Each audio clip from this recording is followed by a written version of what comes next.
इस कार्यक्रम के पुण्यार्जक हैं श्री कंवरलाल जी महावीर प्रसाद जी, पाटनी, मदनगंज, किशनगढ़, राजस्थान।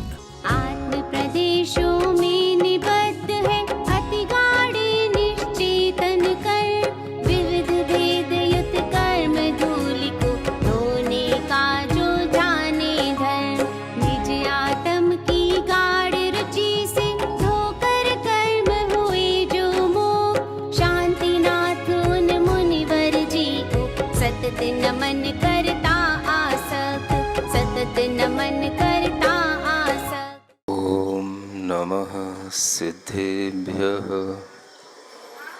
ओम नमः सिद्धेभ्यः।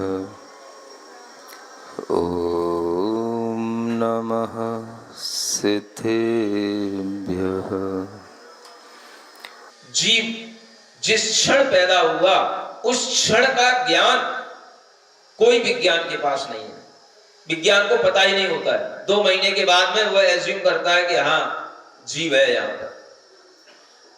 उसके बावजूद भी बहुत सारे डिक्लेरेशन किए जाते हैं कि हाँ इस मशीन से ये पता पड़ जाएगा कि ये लड़का है कि ये लड़की है, लेकिन उसमें भी बहुत सारे लोग धोखा खाते हैं। कई लोग कई तरह की परीक्षण कराते हैं, अल्ट्रासाउंड, न जाने कौन कौन सी चीजें होती हैं, और उसके माध्यम से भी वह सही सही रिपोर्ट नहीं आती है। ऐसे कई लोगों ने हमें आकर के बताया।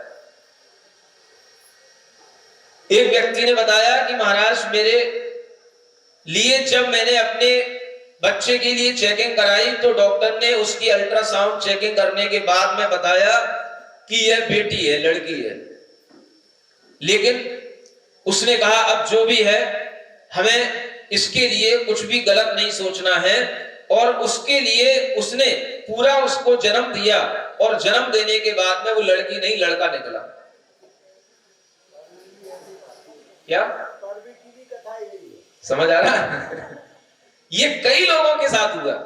विज्ञान कितना विश्वसनीय है, कितनी स्थूल चीजों को वह जान सकता है, सूक्ष्म चीजों तक तो उसकी नजर पहुंचती नहीं, और इस तरह की जानकारियां होने के बाद भी हम विज्ञान के लिए मरते हैं। क्या बताता है हमें विज्ञान? ऊपर की चीजों की सर्जरी कर लेना, ऊपर की चीजों को ऑपरेट कर लेना, उस फंक्शन से छेड़छाड़ कर लेना, ये कोई बहुत बड़ा ज्ञान नहीं है। ज्ञान वह होता है जो हमें बारीकियों से बताए कि इसका ओरिजिन क्या है, कहां से ये चीज शुरू हो रही है, इस शरीर को बनाने वाला कौन है।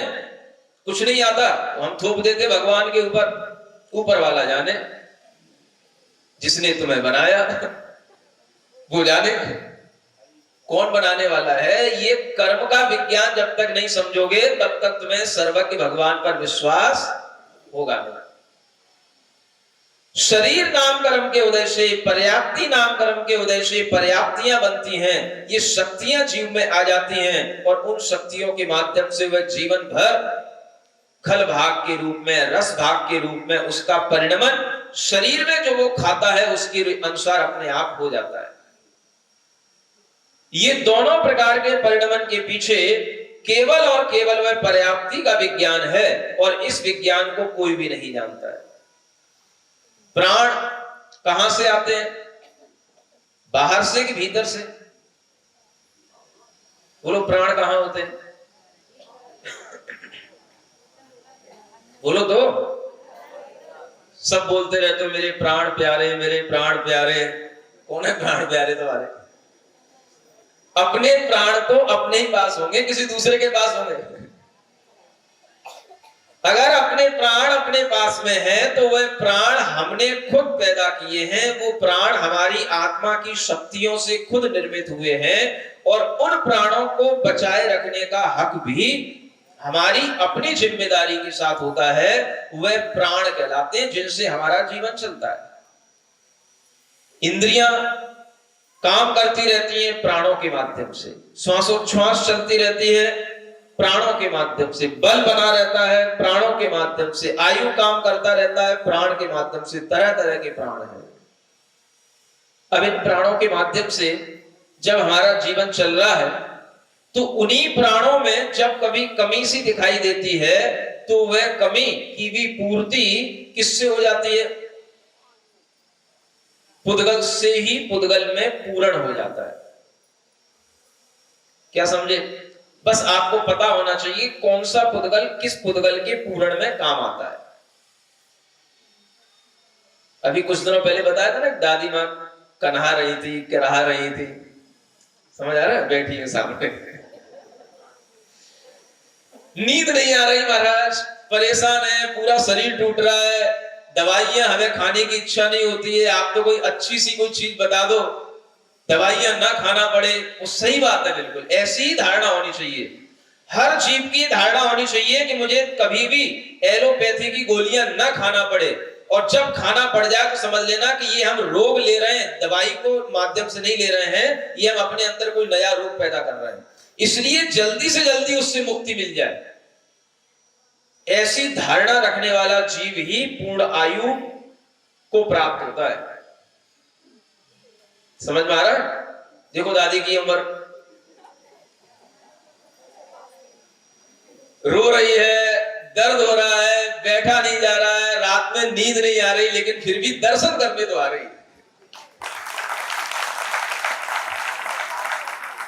मंदिर नहीं छोड़ेगी, महाराज के दर्शन करना नहीं छोड़ेगी, प्रवचन सुनना नहीं छोड़ेगी। ये जो भीतर से एक शक्ति रहती है, ये शक्ति किसकी होती है? यही आत्मा की शक्ति कहलाती है। और इस शक्ति के माध्यम से जब व्यक्ति खोजता है मुझे मेरे मतलब का मिल जाए, परेशान थी, हमने उससे कहा तुम्हें दवाई नहीं खाना, कोई बात नहीं, पहले भी कहा था, आज भी कह रहा हूं, मेथी की चाय पियो। क्या पियो? अब कुछ तो अनपढ़ लोग ऐसे होते हैं जो चाय का त्याग किए होते हैं, तो वो कहते हैं हम चाय का त्याग किए हैं, चाय कैसे पिए? ऐसे अनपढ़ लोगों के लिए तो उपदेश ही बेकार है, उन्हें यही नहीं मालूम कि चाय का मतलब क्या है। मेथी का पानी, वह उबला हुआ, गरम किया हुआ, उसका निकाला हुआ पानी, उसको चाय की तरह सुस्की ले ले करके, घूंट घूंट के माध्यम से उसको चुस्की ले ले करके पीना। एक दिन पिया, उसी दिन रात में नींद आने लग गई, और दूसरे दिन आकर के कहने लग गई महाराज आराम मिल गया, नींद नहीं आ रही थी, नींद तो आने लग गई, इतना ठीक हो गया। समझ में आ रहा है? ये क्या है? पुद्गल का विज्ञान है, ये और कुछ नहीं है। जिस पुद्गल को, जिस पुद्गल की जरूरत पड़ जाए और वो पुद्गल ना मिले, तो वह पुद्गल उस समय तक रोगी बना रहेगा, और सही पुद्गल मिल गया उसको। मेथी का पानी क्या है? पुद्गल ही है ना। जितने भी पदार्थ हम खाते हैं, पीते हैं, जिनसे हमारा शरीर बनता है, सब क्या है? पुद्गल। शरीर भी क्या है? पुद्गल। इस शरीर में पूर्ण गलन होता है किसके माध्यम से? पुद्गल के माध्यम से। बस सही मिल जाए तो सही चलेगा, सही नहीं मिला तो रोगी हो जाएगा। अच्छे सिलेक्टेड पुद्गल की खोज करना चाहिए। कौन सा पुद्गल हमारे लिए बिल्कुल एप्रोप्रिएट है, जो हमारी बिल्कुल क्योरनेस बनाए रखेगा, हमारे अंदर कोई डिजीज नहीं होगी, इस तरह की पुद्गल की खोज करना भी एक बहुत बड़ा विज्ञान है। इसको एक अलग से आयुर्वेद विज्ञान के नाम से जाना जाता है। समझ आ रहा है? ये आयुर्वेद भी काम कब करेगा? जब आपको इस तरह के पुद्गलों का ज्ञान होगा। अब क्या किया? शरीर में किसी भी तरह का दर्द होता है, वात की बहुलता से होता है। ऐसे पुद्गलों का सेवन करो जो वात का नाश करे। वात अगर हटेगी, और जो वात होती है वो ज्यादातर जॉइंट स्थानों पर जाकर के बैठती है, चाहे वो घुटने हो, चाहे कमर हो, चाहे गर्दन हो, जहां जहां जॉइंट है, ये कोहनियां हैं, हाथ की उंगलियां, हथेलियां, पोरियां, ये सब कलाइयां, जो जो जॉइंट होंगे, इन जॉइंटों पे पेन आएगा सबसे पहले। वो बात कहां जाके बैठती है? जॉइंटों पे बैठती है वो बात। अगर वो बात वहां जाकर के बैठ गई तो फिर वो आपको फिर सोने नहीं देगी, वो आपको बेचैन बनाए रखेगी। उसको निकालने के लिए कोई ऐसा पुद्गल उसमें डालो कि वो उस बात को वहां से हटा दे, बस आप स्वस्थ हो जाओगे। इसी को बताने का नाम आयुर्वेद का विज्ञान कहलाता है। समझ आ रहा है? कई लोग कहते हैं ना बहुत वायु बनती है ना, वही वायु जो है फिर वो धीरे धीरे जब पेट में ज्यादा बनने लग जाती है, पित्त से जुड़ जाती है तो एसिडिटी हो जाती है ना।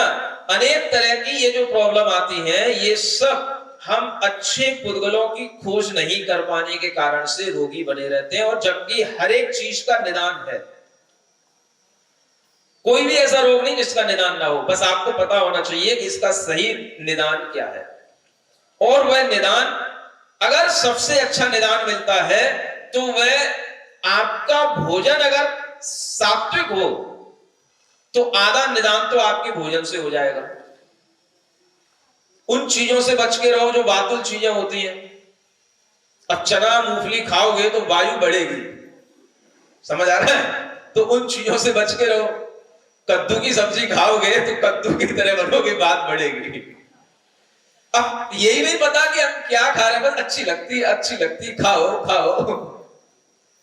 जब हमें यह पता हो कि किस चीज से वो बात बढ़ती है तो पहले तो उस अपथ्य का त्याग करो, पथ्य का सेवन करो।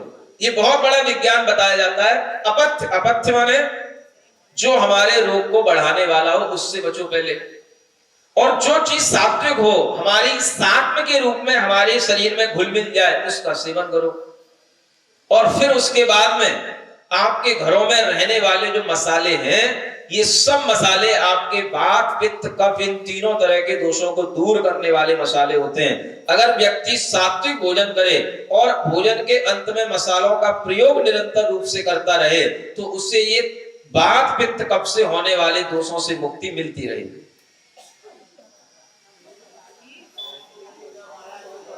समझ आ रहा है? अब सबका एक साथ नहीं बताया जा सकता, पहले धीरे धीरे सुनो। सबसे पहली बड़ी चीज क्या बताई? खाने पीने की चीजें देखो कि हम क्या खा रहे हैं, क्या पी रहे हैं। सबके लिए अलग अलग। ऐसा नहीं है कि घर में जो दूसरा खा रहा है वही हम खाएं तो हम भी स्वस्थ हो जाएंगे। हमारी प्रकृति अलग है, उसकी प्रकृति अलग है। हर व्यक्ति को अपनी प्रकृति देखना चाहिए और अपनी प्रकृति के अनुसार हमारी उस खाने के बाद में आज हमें शरीर में कौन कौन सी जगह पर दर्द हुए, क्यों दर्द बढ़ गया, क्यों हमारे लिए ये दर्द आज अचानक से आ गया, इसका विज्ञान हमें देखने के लिए डॉक्टर के पास नहीं जाना पड़ता। ये सोचना पड़ता है कि कल हमने क्या खाया था, परसों हमने क्या खाया था। वो परसों का खाया हुआ, कल का खाया हुआ आज निकलेगा, आज असर करेगा। वो ये नहीं सोचना कि आज हमने क्या खाया था। आज का खाया हुआ आज असर नहीं दिखाएगा, आज का खाया हुआ कल असर दिखाएगा। नहीं समझ में आ रहा है? सबको चाट पड़ा के खाने की जरूरत पड़ती है ना? वायु बढ़ती है किन चीजों से? खट्टी चीजों से भी वायु का प्रकोप बढ़ता है। खट्टी में सबसे बड़ी खट्टी चीज क्या है? इमली। समझ आ रहा है? क्यों खाना पड़ता है इमली में? क्या गुण है इमली में? बस इमली की चटनी, इमली का पानी, समझ आ रहा है? और उसमें फिर वो गोलगप्पे में मिला करके खाना, बस अच्छा लगता है। खा लो, नहीं दर्द होगा तो होने लग जाएगा। वो वायु बढ़ाने का काम करती है। जहां आपके शरीर में कहीं पर भी वायु टिक सकती है, वो इमली जाकर के वहां टिका देगी और नहीं दर्द होगा तो दर्द शुरू हो जाएगा। हमें ये पता होना चाहिए कि हमने क्या खाया, किससे रोग पैदा हुए। ये तो हम सोचते ही नहीं, सीधे डॉक्टर के पास पहुंचते हैं और वो डॉक्टर दवाई देगा, ये खा लो, वो खा लो, ये पेन किलर, वो पेन किलर। उनसे कुछ नहीं होने का और नुकसान होने का, शरीर के अंगों पर उनका और साइड इफेक्ट होता है और उसके माध्यम से रोग मिटते नहीं है। थोड़ी देर के लिए दब सकते हैं लेकिन वो रोग दूसरे रोगों को और पैदा कर देता है। इसलिए सबसे कहना है, क्या खा रहे हो, क्या पी रहे हो, इसका विज्ञान खुद को पता होना चाहिए। क्या खाने से हमारे लिए क्या दिक्कतें आती हैं, ये खुद आपको रोजाना एग्जामाइन करना चाहिए, परीक्षण इसका खुद करना चाहिए कि हमें क्या खाने से क्या दिक्कतें आती हैं। ये नहीं सोचना चाहिए वो भी तो खा रहा है, वो भी तो पी रहा है, उसके लिए हो सकता है आज कुछ नहीं हो रहा हो, 2 साल बाद हो, साल भर बाद हो, लेकिन तुम अपने को देखो, उसको मत देखो। और ज्यादातर लोग क्या करते हैं, घरों में कोई चीज बनती है तो वह चीज जो बनाई गई है वो सब खाएंगे। कोई यूं नहीं कहेगा कि नहीं ये हमारी प्रकृति के अनुकूल नहीं है, हमें नहीं खाना, नहीं, बनी है तो सबको खाना है। किसी को पता ही नहीं है कोई हमारी क्या प्रकृति है। रोग इसीलिए उत्पन्न होते हैं और कोई कारण नहीं है। आप अपने भोजन को सात्विक रखो, गर्म पानी पीना सीख लो, समझ आ रहा है, अनेक रोगों से जीवन पर्यंत तक बचे रहोगे। सीख लो, आदत डाल लो। मुनि महाराज को पिलाते हो, खुद भी पीना सीख लो। नहीं समझे? मुनि महाराज को पिलाते हो ना, तो जो मुनि महाराज करते हैं, कुछ खाते हैं पीते हैं, उससे भी कुछ सीख लो। गर्म पानी पीने की आदत डाल लो, शरीर का बहुत सारा जहर गर्म पानी के माध्यम से बाहर निकल जाता है। बहुत सारा टॉक्सिक मैटर गर्म पानी से निकल जाता है। गर्म पानी के बहुत फायदे हैं, कभी फिर से बताएंगे। अभी तो पुद्गलों का वर्णन चलते चलते हम कहां पहुंच गए। शरीर विज्ञान, आयुर्वेद विज्ञान में कहना चाह रहा हूं कि हमारे शरीर में जो शक्तियां हैं, वो शक्तियां बराबर काम तब करती रहती हैं जब उसके योग्य पुद्गल उसको मिलेगा। अगर उसके अयोग्य पुद्गल उसको मिल गया तो शक्तियों पर प्रहार होगा, शक्तियां डिस्टर्ब हो जाएंगी, अकाल में भी मृत्यु इसी कारण से हो जाती है। जो भोजन पान को सही ढंग से नहीं जानते हैं, वो कई बार अकाल में मृत्यु को प्राप्त हो चुके हैं, होते रहते हैं और हो जाते हैं। इन सब बातों को ध्यान में रख करके आपको ये व्यवस्थाएं समझनी है कि ये सब कर्म प्रबंधन निषेक दशा व्यवस्था, ये सब व्यवस्थाएं किससे चल रही हैं? कर्मों के जो निषेक उदय में आते हैं उनसे ये दशाएं बनती हैं हमारे भावों की, और उन्हीं से हमारी बुद्धि आदि सब चीजें काम करती हैं, और उसी के माध्यम से ये कर्म विज्ञान के माध्यम से हमारा शरीर, हमारा जीवन सब चलता है। इसलिए उस कर्म विज्ञान को ज्यादा से ज्यादा जानो। शरीर का विज्ञान आपको अपने आप उस कर्म विज्ञान के माध्यम से समझ में आएगा, और इस तरह की जानकारी जब आपको मिलेगी तभी आपको पता पड़ेगा कि ये सूक्ष्म बातें सर्वज्ञ भगवान के अलावा और कोई भी नहीं जानता है। समझ आ रहा है? पर्याप्तियों का वर्णन, कर्मों के फलों का वर्णन, अनेक प्रकार की कर्म की बंद उदय आदि दशाओं का वर्णन, ये जितना अच्छा वर्णन हमें सर्वज्ञ भगवान की वाणी से मिलता है, ये दुनिया के किसी भी दर्शन के कोई शास्त्रों में उपलब्ध नहीं है। इसीलिए सर्वज्ञ भगवान के प्रति हमारा श्रद्धान बनता है, और वही हम सबके अंदर बनना चाहिए। आगे काव्य नंबर 83। येषां मनः करणजन्य विबोधनं वै, येषां मनः करणजन्य विबोधनं वै, प्रत्यक्षमेव नहि ते खलु पूर्णविज्ञानं, प्रत्यक्षमेव नहि ते खलु पूर्णविज्ञाः। आकाशतः पतित शास्त्र निबद्ध बोधा, आकाशतः पतित शास्त्र निबद्ध बोधा, सर्वज्ञता हठवशात् प्रविदीर्यते तैः, सर्वज्ञता हठवशात् प्रविदीर्यते तैः।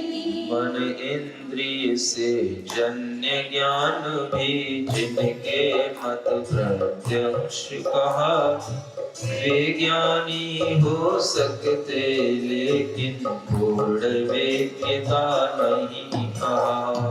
जो आकाश पतित शास्त्रों को मान सनातन उनका घोर, घट सर्वांगी ज्ञान की करते खंडित करते घोर विमोह। भगवान शांतिनाथ की स्तुति में अनेक तरह से हमें भगवान की सर्वज्ञता का भी बोध कराया जा रहा है, और हमारे अंदर जो बोध है उसका भी ज्ञान कराया जा रहा है। और जगत के लोगों को जो बोध है वह भी यहाँ पर दर्शाया जा रहा है। मन इंद्रिय से जन्य ज्ञान भी जिनके मत प्रत्यक्ष कहा। दुनिया में जितने भी लोग हैं वह सभी अधिकांशतः जो ज्ञान हमें इंद्रियों से मन से प्रत्यक्ष रूप में देखने में जानने में आता है उसी को प्रत्यक्ष ज्ञान कहते हैं। जो हमारी आंखों से दिख रहा है, जो हमारे कानों से सुनने में आ रहा है, जो हमारी रसना इंद्री से चखने में आ रहा है, जो हमारे स्पर्शन से स्पर्श करने में आ रहा है और जो हमारी नासा से सूंघने में आ रहा है, या आगे पीछे का विचार करके जो भी हम इधर उधर की बातें जान करके जो हमारे मन में ज्ञान आ रहा है, लोग इसी ज्ञान को प्रत्यक्ष ज्ञान मानते हैं। क्या मानते हैं? प्रत्यक्ष का मतलब बस यही है जो हमारे सामने है, यही ज्ञान प्रत्यक्ष ज्ञान है और यही हमारे लिए पूर्ण ज्ञान है। ऐसा मान करके लोग दुनिया में जीते हैं। अनेक मतों में, अनेक दर्शनों में भी ऐसी मान्यता बनी रहती है।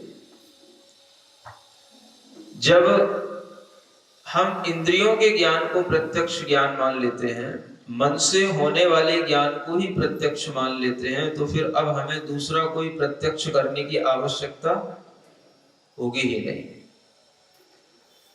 किसी दूसरे प्रत्यक्ष ज्ञान की ओर हमारी दृष्टि तब जाएगी जब हम इस ज्ञान को प्रत्यक्ष सिद्धांततः स्वीकार न करें। और यही बात हमें जैन दर्शन में बताई जाती है, तीर्थंकर भगवान ने बताई है।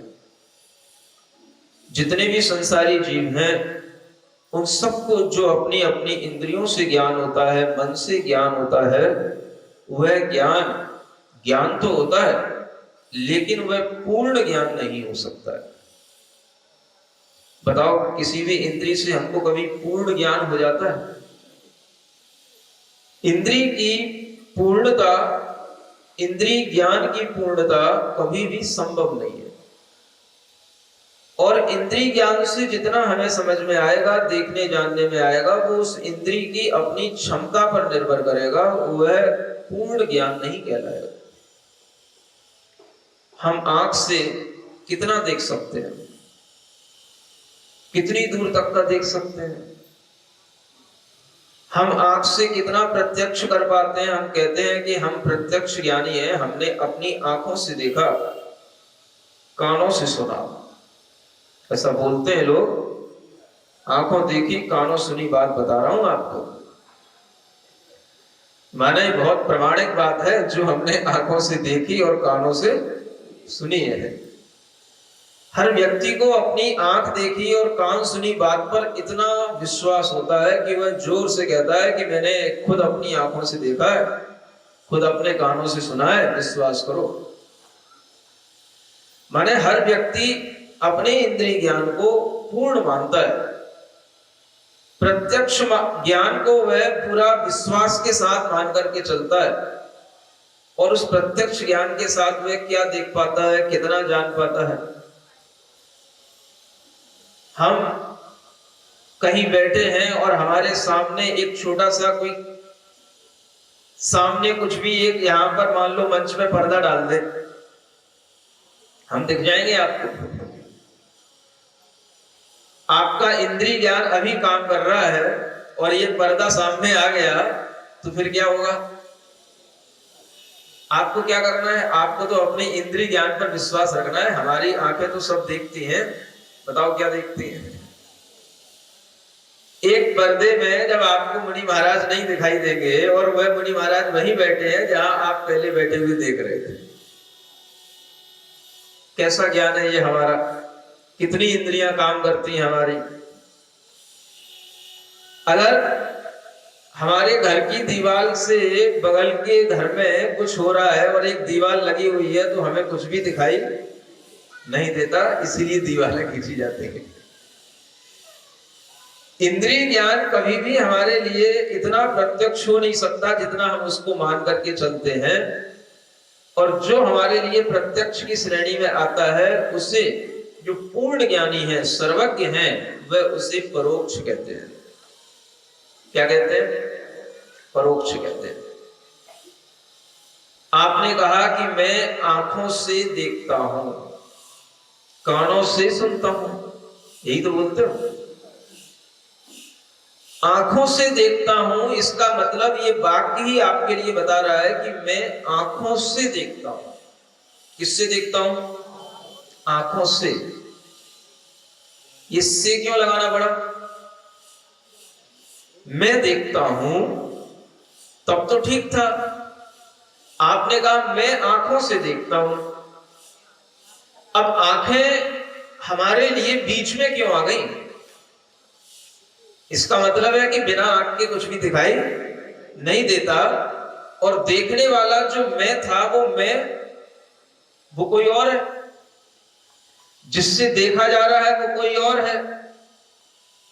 और वह दोनों चीजों में जो अंतर हमारे वाक्य से ही समझ में आ रहा है, तो हम उस वाक्य को भी शायद अच्छे ढंग से नहीं पढ़ते सुनते, और हम बड़े गर्व से कहते हैं मैंने अपनी आंखों से देखा, मैंने अपनी आंखों से देखा। अब आप देखो इसमें कितने लोग हैं और इसमें कितनी चीजें हैं। मैंने माने मैं कुछ और हूं, आंखें मैंने अपनी मानी, तब मैंने बोला मैंने अपनी आंखों से देखा। देखना एक क्रिया है, वो एक क्रिया अलग है। मैंने अपनी आंखों से देखा, इसका मतलब है कि आंखों से देखने के लिए मुझे आंखें चाहिए, और मैं जब भी देखूंगा तो मुझे आंख एक माध्यम बनेगी मेरे लिए। आंखों से देखा, जब ये ने से के द्वारा ये लगने लग जाता है तो यह एक करण संबंध बन जाता है। कर्ता ने क्रिया को, कर्म को करण से, समझ आ रहा है? जाना। किससे जाना? इसको करण कारक कहा गया है, साधक तमम करणम। ये जो हमारे लिए साधक बन जाता है वह करण होता है। जब हमारा ये करण काम करेगा तो हम देखेंगे, और जब ये करण काम नहीं करेगा तो हमारी देखने की क्रिया भी मंद पड़ जाती। कई लोगों के लिए आंखें हैं लेकिन देख नहीं पाते हैं। क्या हो गया? अब मैं आंखों से देखता हूं ऐसा वह नहीं कह पाते हैं, तो क्या बोलेंगे? अब मैं आंखों से नहीं देखता हूं। ऐसा क्यों हो गया? अब ऐसी स्थिति में आपको अपने आप अलग से समझ में आएगा कि मैं आंखों से और देख रहा हूं, ये जो क्रिया कर रहा हूं वो क्रिया करने वाला मैं हूं, लेकिन जिस चीज के थ्रू देख रहा हूं वो माध्यम, वह माध्यम मुझसे अलग है। क्योंकि जो देखने वाला है वो देखना चाह रहा है, लेकिन माध्यम जो उसका था आंखें, वह उसकी खराब हो गई, कमजोर पड़ गई। अब देखने वाला देखना तो चाह रहा है लेकिन देख नहीं पा रहा है। सुन रहे हो कि नहीं? देख भी रहे हो कि नहीं? हाँ, दोनों काम करना है। क्योंकि देखना और सुनना यही आपके लिए विशिष्ट कार्य है, और इन दोनों कार्यों के माध्यम से ही ज्ञान मिलता है। जब हम देखने की क्रिया कर रहे हैं और हम देखने की क्रिया करते हुए भी देखना चाहें और ना देख पाए, तब हमें समझ में आता है कि भाई जिससे देख रहे थे वो चीज कुछ अपने कंट्रोल की नहीं थी, वो चीज कुछ अलग थी। आप लोगों को समझ नहीं आएगा। जब आपकी आंखें कमजोर हो जाएं, कान कमजोर हो जाएं, तब समझ में आएगा भाई मैं सुनना तो चाह रहा हूं लेकिन कान सुना नहीं रहे। अब वो कान तो वही है, कान तो कोई अलग चले नहीं गए, आंख तो वही है। अब ये सुनने में और देखने में कमी जो आई, तब समझ में आता है कि मैं कुछ और था, और ये कान और ये आंख ये मुझसे कुछ और थी, अलग थी। समझ रहे हो? इसी को परोक्ष कहा जाता है। जब मैं देखना चाहूं और मुझे देखने के लिए किसी का सहारा लेना पड़े, जहां सहारा लिया गया वह ज्ञान हमारे लिए परोक्ष हो गया। सहारा नहीं होना चाहिए। अगर हमें देखने के लिए आंखें खोलनी पड़ती हैं, आंखों का सहारा लेना पड़ता है, मन को जागृत करना पड़ता है, कानों को लगाना पड़ता है, तो वह हमारे लिए एक पराश्रितता है। कई बार चीजें सामने आ भी जाती हैं, लेकिन हम देखते हुए भी देख नहीं पाते हैं। कोई लोग हमारे सामने आकर के हमारे सामने से निकल भी जाते हैं, लेकिन हमारी दृष्टि उस ओर नहीं होती है, हम सामने कुछ और देख रहे होते हैं, तो हमें वो दिखाई नहीं देता है। क्यों? क्योंकि मन उसको नहीं देखना चाह रहा है जो सामने आ रहा है, मन उसको देखना चाह रहा है जिसको वो देख रहा है। इसलिए मन का भी होना जरूरी है, मन का जागृत होना जरूरी है, इंद्रियों का काम करना जरूरी है। और जब ये इंद्रिय और मन के सहारे से मैं जानता हूं, तो आचार्य कहते हैं आप जान जरूर रहे हैं, लेकिन आप प्रत्यक्ष नहीं जान रहे हैं। कैसा जान रहे हैं? परोक्ष जान रहे हैं। परोक्ष का मतलब आपको किसी दूसरे का सहारा लेना पड़ रहा है, और वह सहारे के अनुसार जो ज्ञान चलेगा वह हमारे लिए परोक्ष ज्ञान कहलाएगा। प्रत्यक्ष ज्ञान क्या होगा? बेसहारा ज्ञान प्रत्यक्ष ज्ञान कहलाएगा। कौन सा ज्ञान? कौन सा ज्ञान?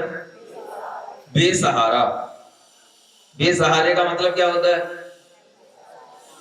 जिसका कोई सहारा ना हो, ऐसा ही मतलब समझते हो? इसका कोई दूसरा अर्थ नहीं निकलेगा। एक तो अर्थ ये हो गया कि जिसका कोई सहारा ना हो, तो आप उसे समझते हो भाई ये तो बड़ा बेसहारा हो गया, असहाय हो गया, इसका कोई भी सहायक नहीं है। लेकिन उसी ज्ञान को सबसे बड़ा ज्ञान कहा जाता है जिसका कोई सहायक ना हो, जिसका कोई सहारा ना हो, जिससे सहारा लेने की कोई जरूरत ना हो। इसी को केवल ज्ञान कहा गया, असहाय ज्ञान कहा गया। क्या कहा गया? असहाय। आप अपनी भाषा में समझेंगे तो आपको लगेगा भाई ये तो बेसहारा है, असहाय है। एक असहाय वो होता है जिसके लिए कोई सहायता करने वाला ना हो, और एक असहाय वो कहलाता है जिसे सहायता की जरूरत ही ना हो। नहीं समझ आ रहा? एक बेसहारा वो कहलाता है जिसके लिए कोई सहारा देने वाला ना हो, और एक बेसहारा वो कहलाता है जिसे किसी सहारे की जरूरत ही ना हो। इसीलिए सर्वज्ञ भगवान का ज्ञान असहाय ज्ञान है, केवल ज्ञान है, क्योंकि उन्हें किसी की सहायता की कोई जरूरत नहीं है। वो इतने अपने आप में समर्थ हो चुके हैं कि उन्हें किसी भी पर पदार्थ की सहायता की आवश्यकता नहीं है। इसलिए उनके ज्ञान को असहाय ज्ञान कहा जाता है। और इसी तरह से बेसहारा दुनिया में बहुत होते हैं। अभावों में जीने वाले लोग भी बेसहारा होते हैं, और जो सब सद्भावों को छोड़ करके अभाव में जीने लग जाते हैं तो वो भी बेसहारा होते हैं। नहीं समझ आया? अब मुनि महाराज हैं, तपस्वी हैं, त्यागी हैं, क्या है ये? इनके जो सहारे थे, जो इनको सहारा दिए थे, ये सब सहारे छोड़ छोड़ करके आ गए। क्या हो गए अब ये? क्या हो गए? बोलो, इनको बेसहारा कहो। नहीं महाराज, बेसहारा तो उन्हीं को कहेंगे जिनका कोई सहारा। तो बताओ इन त्यागियों का क्या सहारा है? कौन सहारा है इनका? है? समाज क्या कर लेगी? समाज किस बला का नाम है? समाज कभी सहारा क्या बनेगी? व्यक्ति सहारा बनेगा और व्यक्ति को वो छोड़ के आए। समाज तो व्यक्तियों के समूह का नाम है। जहां कोई समूह को इकट्ठा करने का काम होगा वहां तो समाज आकर के बैठ जाएगी, और जहां कोई काम नहीं होगा समाज का वहां समाज क्या करेगी। मुनि महाराज एकांत में, वन में, किसी पहाड़ी पर, किसी गुफा में अकेले जाकर के बैठ गए। समझ आ रहा है? अब उन्हें वहां पर किसी सहारे की जरूरत नहीं है, वो वहां बिल्कुल बेसहारा बैठे हैं। अब समाज वहां जाके क्या करेगी? कोई नहीं पहुंचेगा वहां समाज का। सिरिजिणवाणी जग कल्याणी जग जन मदतम मोहरी जनमण हारी गढ़हर हारी जम जरा भव रोग हरि तिथ्य राणम दिव्य झुणिम जो पड़ई सुणई मय्ये धारई राणम सौख मणंतम धर्य सासद मोक्ष पदम पावई सासद मोक्ष पदम पावई। इस कार्यक्रम के पुण्यार्जक थे श्री कंवरलाल जी महावीर प्रसाद जी, पाटनी, मदनगंज, किशनगढ़, राजस्थान।